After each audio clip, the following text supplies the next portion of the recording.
que algumas pessoas ficaram um pouco assustadas, né, com essa história dessa perda desse investidor que seguiu a dica do Luiz Barsi, né? E aqui de cara a gente apontou já alguns erros gravíssimos que são muito básicos, muito elementares na parte de investimentos. Então, o primeiro deles é a gente nunca seguir cegamente grandes investidores, porque a gente nunca sabe o que está por trás desse investimento.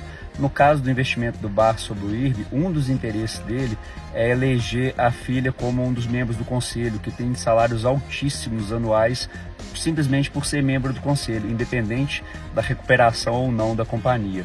Então, muitas vezes a gente não sabe o que está por trás e segue uma dica simplesmente porque o bilionário está comprando. Outro erro básico que ele cometeu foi concentrar os investimentos em uma única ação, um único ativo. A diversificação é fundamental para o sucesso dos investimentos. Então, mesmo grandes investidores, muito experientes, de um modo geral, quase sempre eles têm várias empresas na carteira com pesos diferentes que vão variando ao longo do tempo. Então, às vezes acontece algumas oportunidades, pode até ser que aumente o peso daquele tipo de ativo na carteira por uma ocasião específica do mercado, mas sempre equilibrando essa carteira ao longo do tempo, para a gente nunca correr um risco de que uma jogada só nos tire do jogo, né? Então, uma perda dessa de 14 milhões tira uma pessoa do jogo, né? Pelo patrimônio dele, ele perdeu cerca de 80% nessa única operação. Outra questão importante que deve ser levada sempre em consideração na hora de fazer os investimentos é buscar empresas com histórico de lucros crescentes, de lucros consistentes, empresas bem administradas, empresas sólidas, evitar esse tipo de empresa mais especulativa.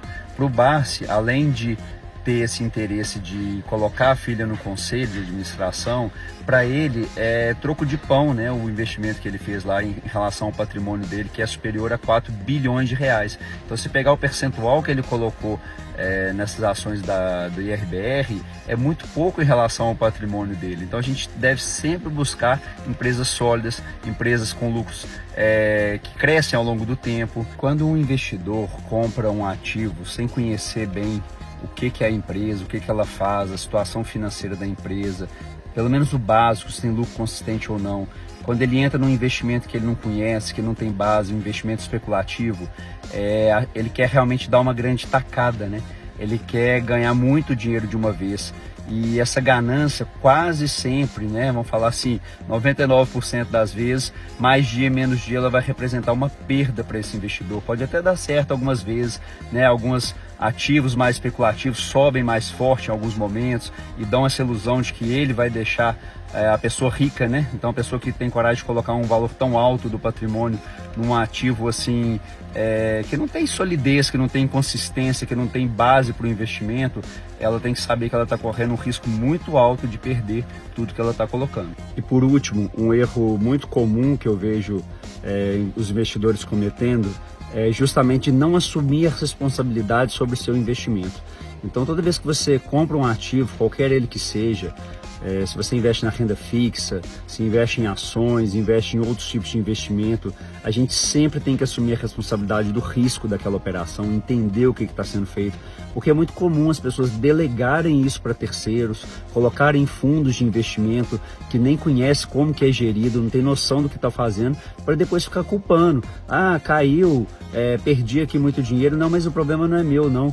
Como muita gente investiu seguindo dica de outros investidores e depois a pessoa quer cobrar isso na justiça. A pessoa tem que aprender pelo menos o básico do investimento, saber pelo menos o mínimo para não cair nesse tipo de pegadinha que o mercado sempre oferece para todo mundo que está dentro dele. Porque a pessoa que não assume responsabilidade sobre os erros que ela comete, fatalmente ela vai acontecer de repetir esse erro dentro de um futuro próximo. Porque ela não vai aprender com o que aconteceu, porque ela acha sempre que o erro é de terceiros. Sempre o que acontece na vida dela é um terceiro que causou, é alguém que induziu ela. Ele não foi obrigado a comprar ação nenhuma, ele comprou porque ele quis.